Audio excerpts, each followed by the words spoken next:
자, 안녕하세요. 반갑습니다. 여러분들에게 매일매일 새로운 소식으로 행복을 전해드리는 이도환입니다. 영상을 시청하시기 전에요, 구독과 좋아요 그리고 알림 설정까지 한 번씩만 부탁드리겠습니다. 자, 여러분들 이번 시간에는요, 드디어 내일 소비자 물가지수인 CPI가 발표가 됩니다. 그리고 다음날은 바로 생산자 물가지수인 PPI가 발표가 되는데, 자, 여기에서 중요한 것은 소비자 물가지수와 생산자 물가지수 발표를 앞두고 미국의 여러분들 다들 알고 있는 비트코인 황제죠. 도지의 파더라고 불리는 바로 일론 머스크의 기업 테슬라가 비트코인의 보유량을 늘렸습니다. 자, 그래서 마이크로 스트래티지였던 이 마이클 셀러가 기업을 사명 변경을 하고 스트래티지로 사명 변경을 했죠. 뒤에 비트코인의 B자를 따서 B마크까지 붙인 상황에서 모두가 스트래티지에 비트코인을 추가 매수할 것이냐 추가 매수하지 않을 것이냐에 관심을 갖고 있는 가운데, 지금 전 세계가 놀랄 만한 드디어 이 트럼프의 오른쪽 심장과도 같은 사람이죠. 바로 일론 머스크 테슬라의 기업이 비트코인의 보유량을 늘리면서 지금 미국과 그리고 전 세계 홀더들에게 기대감을 주고 있습니다. 그래서 시장이 많이 지금 횡보하거나 미비하지만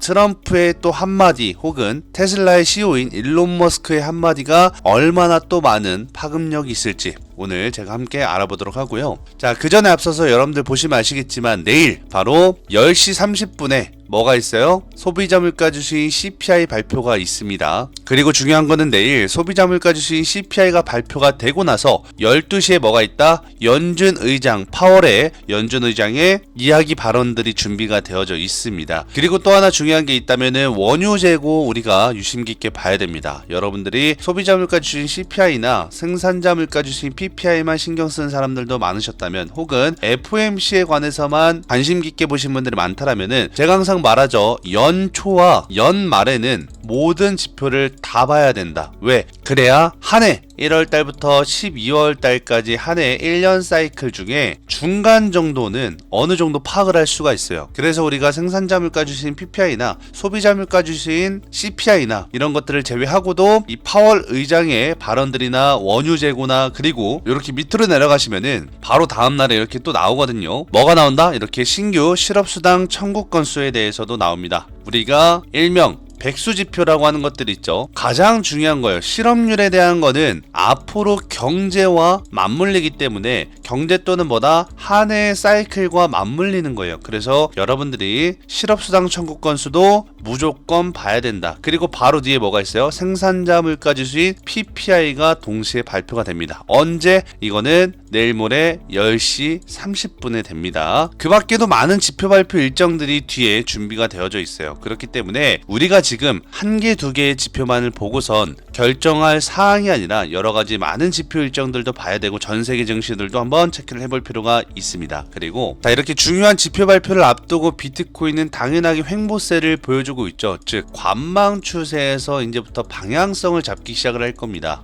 위로 가든 혹은 이게 밑으로 가든 둘 중 하나의 방향성을 결정을 할 텐데, 지금 비트코인 차트를 보시면은 너무 많이 하락을 하고 있습니다. 위에서 고점에서 이미 엄청난 매물대를 형성을 하고 그 매물대에 저항 라인을 깨고 밑으로 하락하는 모습. 그리고 이게 비트코인 뿐만이 아니라 우리 XRP, 리플 또한 마찬가지로 처참하게 고점을 무너뜨리고 지금 여기에 엄청난 개미들이 물려 있을 거거든요. 그리고 한 차례 패닉셀이 나온 이후에 다시 한 번 더 지금 여기서 횡보를 보여주고 있는데, 여기에서 다시 한 번 더 이 엄청나게 많은 개미들이 물려져 있는 매물대를 파괴하고 밑으로 또 한번 하락을 할 것인가? 그럼 이렇게 M파동이 되겠죠. 아니면은 여기에서 반전 키워드, 이미 테슬라의 비트코인 보유량도 훨씬 더 늘었고, 그리고 여기서 갑작스럽게 스트래티지 마이클 셀러 CEO가 등장을 해서 테슬라의 비트코인의 그 매수세를 또 한번 호응을 해줄 추가적인 매수세가 들어온다면은 충분히 암호화폐 시장보다 유동성을 살릴 수가 있다. 지금 암호화폐 시장에서 유동성이 죽는 이유는 딱 하나예요. 개미들이 아무리 백날 천날 매매해봐야 여기에서 큰 손들이 유입이 돼야지만 사이클 유동성과 엄청난 거래량과 거래 대금이 터진다. 즉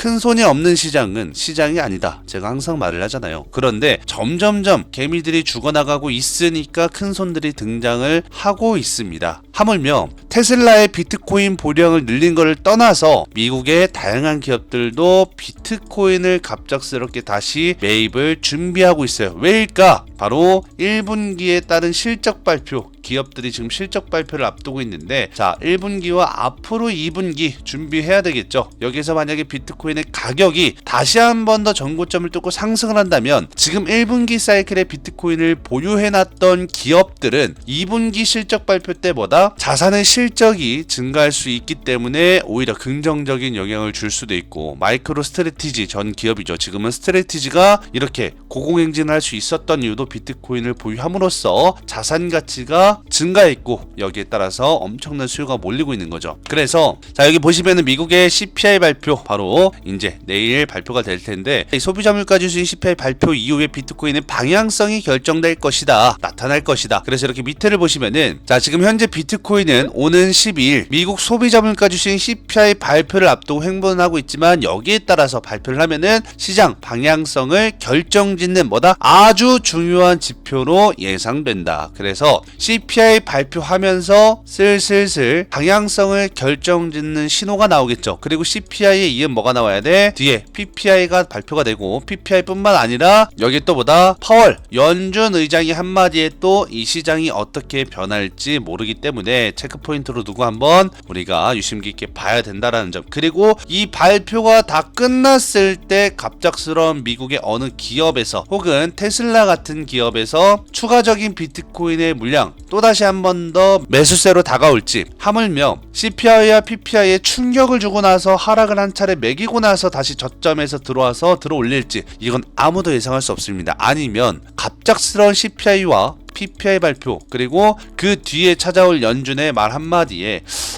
다음 사이클에는 FOMC 금리를 인하를 한번 해볼 필요가 있는데 하면 또 엄청난 상승 사이클이 찾아올 수 있거든요. 우리가 원하는 건 일단은 금리 인하입니다. 여기에서는 뭐다? 이 트럼프의 관세 정책을 공격적으로 하지 않는 것이 가장 중요하다라고 제가 분명 말씀을 드렸어요. 공격적으로 했을 시에는 당연하게 경제가 안 좋아질 수밖에 없기 때문에 금리 인하가 쉽사리 쉽진 않겠지만, 지금 시장에서 미국 경제에서 어떤 말들이 나오냐? 자, 트럼프가 이미 관세 정책으로 인한 악재가 선반영이 됐다. 그래서 이미 트럼프의 관세 정책 앞으로 어떻게 될지 시장에서는 미리 예측하고 다 알고 있기 때문에 그동안 하락했던 거는 트럼프의 관세 정책 그리고 금리 인하를 살짝 늦게 할 수 있다라는 리스크를 선반영한 것이다. 앞으로는 상승할 일만 남았다라는 그러한 견해도 있습니다. 그리고 또 한편에서 이러한 말도 나오고 있어요. 트럼프가 가상자산 활용법이라고 해가지고 비트코인 모으고 스테이블 코인 늘리고 미국의 전략적 국가 비축자산 비트코인을 지금 다시 거론을 할 것이라는 이야기도 있습니다. 그래서 트럼프 2기 행정부의 정책 핵심은 비트코인의 비축이다. 그러니까 모아간다 이겁니다. 정부에서 비트코인을 모아간다? 그렇다면 공포의 매수를 해야 되는 거 아니야? 라는 식으로 지금 전 세계의 개인 투자자들 그리고 큰 손들도 기회를 노리고 있기도 해요. 그래서 금값이 지금 엄청나게 올라갔잖아요. 뭐 한 불과 2년 3년 전에 비해서 지금 한돈에 무려 50만 원이 넘죠. 그렇기 때문에 금 사이클 다음은 비트코인이다, 코인 시장이다 이러면서 앞으로 비트코인뿐만이 아니라 가상자산 시장은 제2의 디지털금이다. 그래서 현실의 금이 있다면은 우리는 현실의 금이 아닌 디지털금을 선점하는 시대가 왔다. 그것을 트럼프가 이제 발언을 하는 순간 엄청 날아가겠죠. 또 한 가지는 달러 기반의 스테이블 코인도 확대를 전망한다고 해요. 그래서 미국의 국채 매입 촉진에 달러 패권을 강화하고 여기에서 안심할 수 없으니 비트코인 이런 스테이블 코인 같은 것도 늘린다라는 게 트럼프와 그리고 이번에 2기 행정부의 핵심 정책이라고 볼 수 있겠는데요. 따라서 이렇게 보시면은 바이든 행정부 전 행정부와 대통령이죠. 바이든 전 대통령 행정부와 이번 트럼프의 이제 2기 행정부 어떤 식으로 달라질 것이고 어떤 식으로 변화가 될 것이냐 라고 봤을 때는 그전 행정부에서는 가상화폐를 투기적 혹은 사기다, 암호화폐는 필요 없다, 비트코인은 자금 세탁의 용도다, 테러 자금 조달 등 혹은 불법적으로 토토라든가 혹은 도박성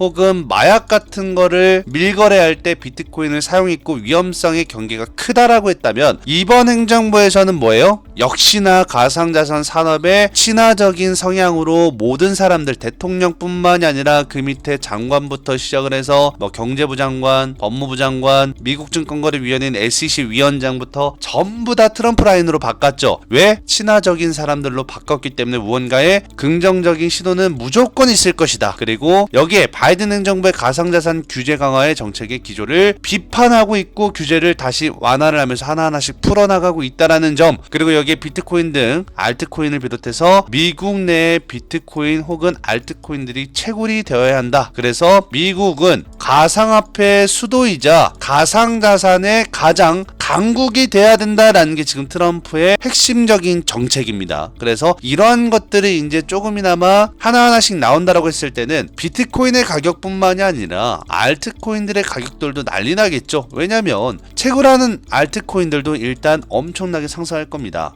그래서 이더리움 클래식이나 이런 것들도 채굴 코인이잖아요. 채굴 코인들이 올라갈 가능성도 있을 뿐더러 채굴 코인뿐만이 아니라 트럼프가 강조하는 뭐다? 스테이블 코인, 스테이블과 관련된 코인들이나 혹은 하나 더 있죠. 디파이 관련주들도 트럼프가 계속해서 외치고 있었기 때문에 우리가 디파이 관련주들도 한번 핵심 깊게 체크해볼 필요가 있다라는 점. 자, 그리고 가장 중요한 게 바로 요거죠. 친가상자산 성향으로 바뀌었어요. 누가? 미국 증권거래위원회인 SEC 위원장이. 전에는 미국 증권거래위원회인 SEC 위원장이 게리 겐슬러였다면, 그래서 암호화폐 코인 시장을 계속해서 괴롭혔었다면, 그리고 하방 압력을 계속 주고 상방 압력을 아예 제거했던 아주 가상화폐에는 적이라고 볼 수 있는 게리 겐슬러가 사라지고 이제는 가상화폐 친화적인 바로 지금의 SEC 위원장이죠. 폴 애킨스가 새로운 위원장이 되면서 투자 은행사들이 계속해서 유입이 되고 있고, 특히나 이러한 캐피털 같은 혹은 자산운용사 같은 이러한 CEO들도 합류를 하고 있습니다. 그리고 지금의 상무장관들 혹은 여러 재무장관이나 이러한 법무부 장관이나 이런 장관들도 뭐다? 전부 다 트럼프 라인으로 바꿔버리면서 가상화폐, 친가상화폐 정책에 가장 도움을 줄 수 있는 장관들로 전부 다 바꿔놨다. 그래서 위원장, 상무장관, 재무장관부터 미국 증권거래위원회인 SEC 위원장이라든가 혹은 도지 경제부를 살리는 일론 머스크도 지금 자리를 매겨놨죠. 그래서 이 일론 머스크의 역할도 과연 어떤 식으로 할 것인지 우리가 한번 체크해볼 필요도 있고요. 자, 미국 정부는 전략적 가상자산 활용을 가장 실용성으로 하기 위해서 바로 정책, 트럼프의 정책이 구체적으로 나와야 될 것이고, 그 구체적인 게 바로 비트코인 비축과 스테이블코인의 확대 등 이제부터 형태가 나타날 것으로 예상하고 있다고 합니다. 그렇다라고 봤을 때는 트럼프의 비트코인 전략자산화가 진짜 의미 있는 발언이 될 것인가, 혹은 아직까지는 나오지 않았으니까 의미가 있지 않는 발언이 될 것인가, 이것도 우리가 지켜볼 필요가 있고요. 기축통화로서 달러의 독점적 지위 강화가 결국에는 미국 정부의 전략적 자산, 가상자산 활용의 정책 핵심의 목적으로 판단된다는 분석도 나오고 있는 만큼 다수의 국가에서 달러와 비트코인은 상호 보완적 역할을 수행하므로 비트코인의 비축 확대는 달러 수요 증가가 이어질 수 있다라는 말도 나옵니다. 그렇다면은 앞으로 만약에 트럼프나 일론 머스크나 혹은 미국 증권거래위원회인 SEC 위원장을 비롯해서 많은 장관들이나 차관들 혹은 재무장관을 비롯해서 비트코인의 좋은 소식이 하나라도 나온다면은 다시 이게 시작점으로 올라갈 수 있는 턴 어라운드가 되지 않을까 싶습니다. 자, 그래서 앞으로 내일 이 소비자 물가 주신 CPI부터 다다음 날에는 PPI 그리고 파월 연준 의장의 연설 등등등 많은 지표 발표 일정들이 있으니까 특히나 실업 청구 수당권 무조건 챙기셔야 됩니다. 중요해요. 비트코인과 가상자산 시장의 방향성을 결정짓는데 가장 중요하고 FOMC와도 가장 적합하게 연결되어져 있기 때문에 우리가 한번 중요시하게 바라볼 필요가 있다라는 점. 그래서 오늘날 내일 모레까지는 아마 다소 관망세에서 어느 한쪽으로 방향성이 나올 것인가, 이것만 체크해서 보시면 될 것 같습니다. 자, 그러면 오늘도 여러분들 영상을 끝까지 시청해주셔서 감사하고요. 구독과 좋아요 버튼 한 번씩만 누르시면서 저는 다음 영상에서 더 좋은 소식으로 찾아뵙도록 하겠습니다. 여태까지 영상을 끝까지 시청해주셔서 정말 감사합니다.